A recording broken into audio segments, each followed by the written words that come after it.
Good day, people of the YouTubes. We've missed this guitar music. Really, we have. However, that's not the reason I'm going to be playing this series. This is because I, rather sillily, recorded a lot of XCOM 2. I had some backup episodes of Dragon Age, which is my plan next weekend. Start recording more of that, to get that back on track. Yeah, I forgot to actually pick that up and upload it, so I don't actually have anything to upload. Or I could actually go home and just sort that out. But I feel this is a good enough excuse to start a new series up, and yeah, why not Dwarf Fortress? It's been popular in the past. It's something I can get some reasonable interactions with. We can, you know, see what we can make. And it's been a while since I've made things. I mean, I did have the boat challenge, which I planned really far in advance and then ended up not being able to do anything. I think I've lost the world for that. The 7 towers fell. We had a good little fortress in the mountains, which unfortunately was doomed to clowns. And I think we were also killed by goblins in the first one. So, Dwarf Fortress is a game you will lose. It is the motto, you will lose. But it is how entertaining you can be while you fight the inevitable. And we are going to, of course, set our own rules for this one. We are going to basically be a sect of dwarf outcasts. Our 7 dwarves, whoever they may be in the future, we'll do names and whatever else as I get suggestions from you, are outcast from dwarf society. We have been forced away from the mountain homes into the forests, and unfortunately, we were given no metals whatsoever. We're not allowed to trade metals. No, we have trade embargoes on us. We are outcasts. We can't make fine dwarven metal crafts. We have to live as elves. And that is our punishment. So we have no metal equipment. We're not going to be able to make metal equipment. We're going to have to live in wooden homes, which we're going to have to build from scratch, and farm our way to glory. Now, there's a good way to actually do that within Dwarf Fortress. Food is one of the best initial industries you can generate, but we'll see what else we can do here. It'll also be quite entertaining to see how we can do with wooden weapons and armors and whatever else we can do. Might have a lot of wrestlers come the end of this if we get that far. So, let's start playing Dwarf Fortress. The Outcast Fortress. Which, yeah, I managed to knock my microphone over. That was not good. Okay. So, we want to set ourselves up somewhere. Thank you. Want to set ourselves somewhere up in the forest, preferably with a brook or something. We don't really want to be... Actually, it doesn't even matter if we're on an aquifer, which is one of the odd things about this. And we're going to have to, of course, farm above ground, which is bizarre enough in itself. I suppose sand and clay wouldn't be bad for collective purposes. Oop. Yeah. Apparently the button controls have slightly changed on me.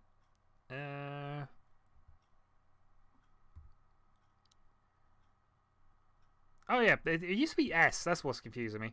Alright. So we have the start of forest area. That's probably a good idea for us to be somewhere like that. We don't really want to be there if we can avoid it. Trying to find a nice forested area, preferably with a brook or some... Oop, don't want to go there, it's too close to civilization. Civilizations are not problems for us, but still. So heavily forested, thick, the untamed wilds. How brave are we feeling about the untamed wilds? I think we'd prefer to be in the wilderness. Oh, that's actually a brook. That might actually be ideal. So moderate vegetation. Shallow clay, soil, aquifer, deep metal, fluxstone layer. Not that we can use any of that, because the other thing is if we don't have metal tools to dig with, we're not going to have stone either. So we're going to be extremely dependent on wood. So temperate shrubland is not necessarily going to be good enough, but it's not necessarily going to be a problem for us either. So I think we're going to claim here. Let us embark. It may be very difficult to obtain stone there, but based on our challenge, we're going to make this difficult for ourselves anyway. So we will plan for the journey carefully here. We do not want any copper pickaxe. So things have occurred to me. First thing that has occurred to me is that I am doing this on the wrong key again, which is a problem. Bear with. There we go. Now we've moved it onto the correct key. However, it's still bugging me that plus is no longer add item. That is going to be a concern. I mean, I guess it's the normal plus key, but I always used to use the numpad. I'm sure I did. Anyway, we will take a couple of step ladders because that is one way we can get ourselves some fruits. We will also turn off the caps lock because that's always something that we're going to have to be careful of with this. So, as mentioned, we can get some weapons, we can get some training axes, so we'll add a couple of those.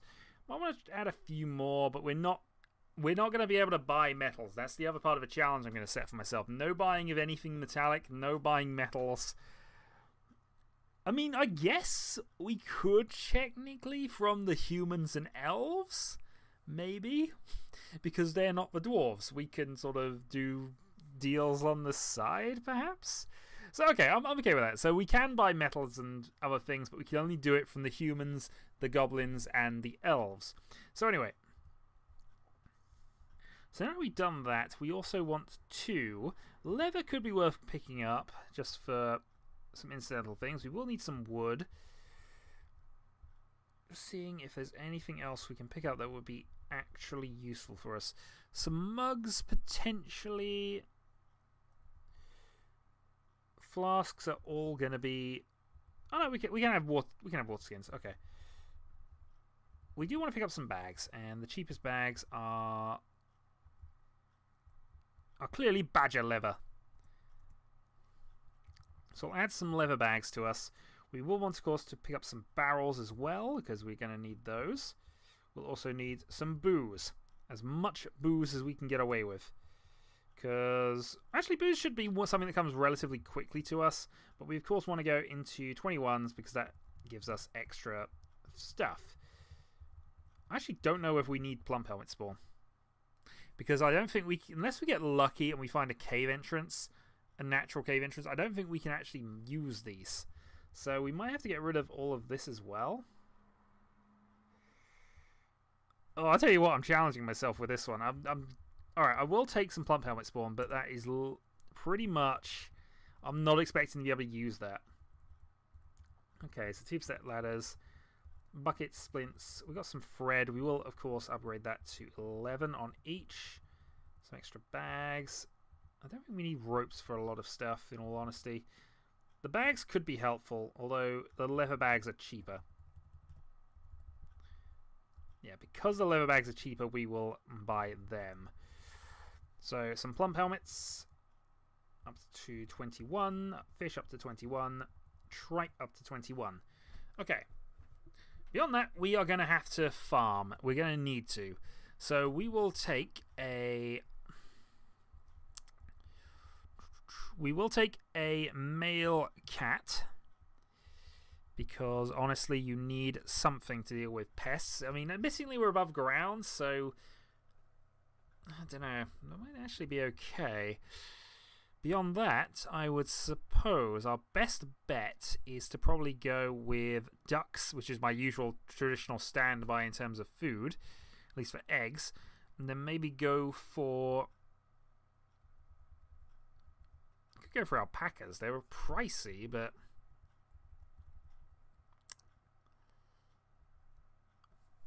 Alright, so we need 2 ducks. And we will take...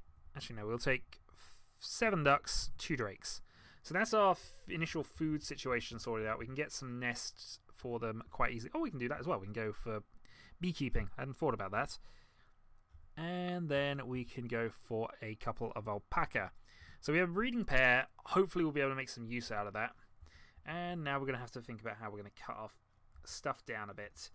So, quivers... down to there, maybe. Wheelbarrow is useful. Step ladder is useful. I guess not immediately useful because I can build these quite quickly. But 1 step ladder will be helpful. And wheelbarrow does allow movement. I guess I could cut the plump helmets down to 11. Maybe buy some other food that's not quite so pricey. Maybe some eggs. What do we want randomly? Peregrine falcons. Yeah, we like to eat peregrine falcon eggs in our fortress. Take 11. Okay, let's then go back to our various peasants, and we will of course customize this first one, who shall of course be Shadowhawk. Shadowhawk the Banished.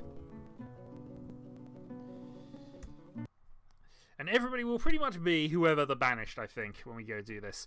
So of course, I was banished, not for being a miner this time. I'm not. This is another reason for not doing this. I'm not going to be a miner. However, I was definitely, absolutely definitely the broker of this group. I lied my way to the top. That's definitely how I got around. I negotiated, I lied, I intimidated. You know, I knew what stuff was worth, obviously. I judged whether they were willing to go with that. I persuaded some people, and I flattered some people who needed it. Yeah, I'm going to have no useful skills at all. I am the administrator here. I am in charge. But beyond that, yeah, that's pretty much it. So everybody else I will name in-game. But clearly, the first and most important task that we are going to have is to get some wood. So we will take a competent woodcutter who will also be our building designer and our... actually, furnace operation probably not needed. Wood burning could definitely be needed. We might need charcoal. I'm not sure what we need charcoal for, except for possibly potash to increase farming yields. But that seems fine there. I suppose he could take a couple other skills. That would be helpful to us. Or maybe I can just give him some axe skill and maybe think about maybe having him a partial warrior dwarf.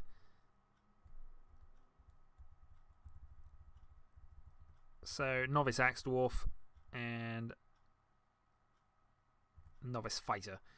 I'm really not expecting much from that, but he is effectively our woodsman.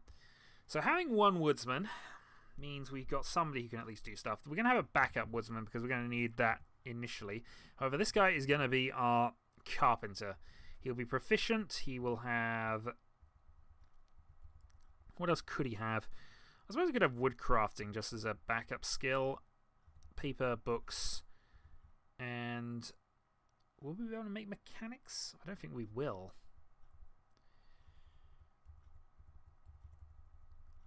Maybe he can be a fisher dwarf in his spare time. Again, wouldn't be expecting much, but it's not a bad thing to have. Right, so we have our master of carpentry. We'll need our apprentice of carpentry, because I have no doubt we'll need another one. This guy is gonna be... We can't get gems. I suppose having bone crafting wouldn't be a terrible thing. I guess this guy's got to be our grower. So he's going to be our grower and our... I don't want to be growing and brewing because they're two jobs that tend to not overlap very much.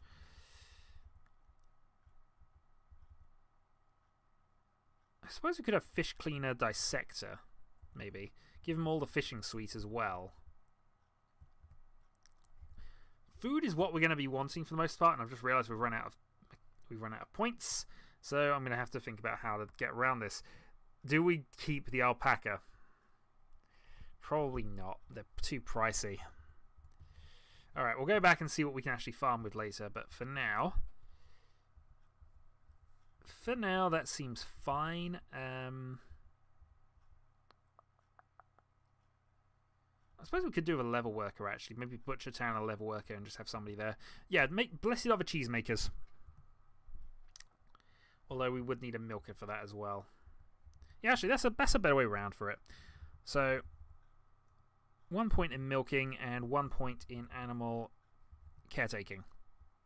So, animal caretaker, novice milker, novice cheesemaker, grower. I'll get rid of his fishing skills altogether. We'll have an actual proper dedicated fisher at some stage. And I suppose in the meantime, herbalist, because until we actually get herbs, we can't really do that. Speaking of which, Grandmaster Herbalist, who's also Grandmaster Brewer. This is clearly an important task. So he's going to be proficient at brewing, and he's going to have one backup skill, which is going to be milking. No, actually... yeah, give me our novice beekeeper. I suppose we might as well try and keep some bees. So it might even, you know, get something out of them. Like crops. So we have somebody who can get something from... the thing is, do we even have... actually, if we had the alpaca, we definitely have some milk. Maybe we'll have to go downgrade to goats. Alright. This is the guy who's going to be making us all our money. He needs to be proficient at cookery. He's also, however, because he's not going to have a job other than that, going to be our backup grower herbalist. Actually, it makes more sense for you to be the fisher. But I will give you backup herbalist skills because that's probably something we'll need to think about. Competent fisherman. This is where we find absolutely no fish in that brook. It's very possible, but we only have 2 fishermen. Right, so what skills are we missing other than all of them? I guess the last one should be our butcher level worker. Because one thing we will be able to do is do all of this. So he can do level work, he can do tanning, he can butcher. We'll make him proficient at butchery, actually. And I guess we'll make him a bone carver as well, though that's a bit weak. I mean, we're not likely to use those skills, but the proficient butchery is definitely got to be a plus. Maximum meat yields. We don't have a doctor, I've realised, but that's fine. We don't necessarily need one. There's a lot of roles, and I have no idea what half of these do. This is going to be a bit of a learning game as well. At least relearning, because it's been a few editions since I last played. So, if we cut down on the thread to maybe 5, cut down on the cloth to 5 for now, that gives us 167 points. Do we have something we can milk? We have, yeah, I suppose we can go nanny goats. Wouldn't be the best of things in the world, but we would have them. Maybe cut a rope. Oh, for some reason, I now want the alpacas. We don't really have a doctor right now, so splints and crutches aren't really going to be helpful to us. Buckets are helpful. We need water. So now, that gives us a couple of alpaca, which we know we can actually grab wool from as well.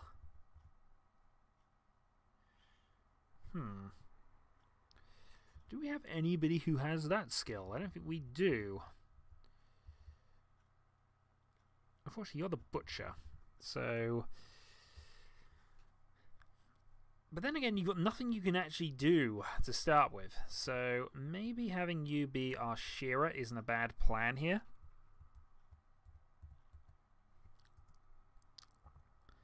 Yeah, give you a point in shearing. Maybe drop a point of butchering. Have you be our material dwarf, and then hopefully we'll get somebody with some clove making skills. Otherwise, we'll just have to make our own, which, you know, makes sense. So we have 1 banished dwarf, and we have another 6 banished dwarves. We also have 49 points remaining. So what we can do with that is possibly go for a 3rd group here. So we have ducks, we have drakes. Do I have enough for a pair of... nope, don't really want Keats. I've got a cat, which is important. Use lambs. I mean, a couple of goats wouldn't be a bad thing necessarily, but we are 3 points short, so what can we get for 3 points? Cut a bag. Have a pair of billy goats. So, food-wise, we are definitely relying on the eggs more than our breeding pairs of animals, but hopefully, eventually, we'll be able to do better on that one. Maybe even trade for a few more. It could happen. It's been known. So, we have all of the booze we could want. We have a few bags. I'm actually going to cut a couple of those just because I know we're going to get some. What else? So some leather, we have some wood. I suppose wood's something I might consider getting here, just on the off chance that we don't end up with a heavily forested area, but... Actually, kangaroo, yeah. We do have a cheesemaker. I'm fairly sure we put a cheesemaker in, so we can make some cheese, which is a great way to just increase value. We can... I don't want to take any charcoal, because we're not really going to be using that. Water skins, barrels, I suppose. Add a couple of barrels, and then a couple of bits of wood. So what do we want? What's the best kind of wood we could possibly want for this?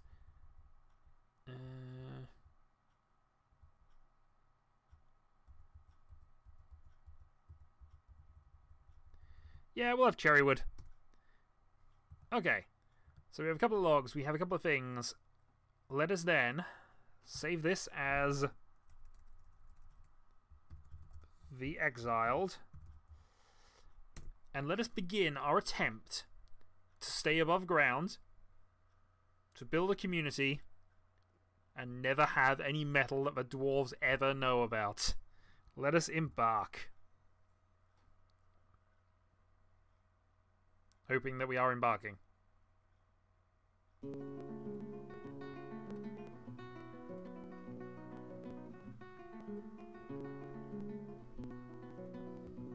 Yep, we are. Yeah, there we go. We have arrived. After a journey from the mountain homes into the forbidding wilderness beyond, your harsh trek has finally ended. Your party of 7 is set to make an outpost, because unfortunately we are no longer allowed in Dwarven society. We have been given no supplies, but without labour, hopefully comes sustenance.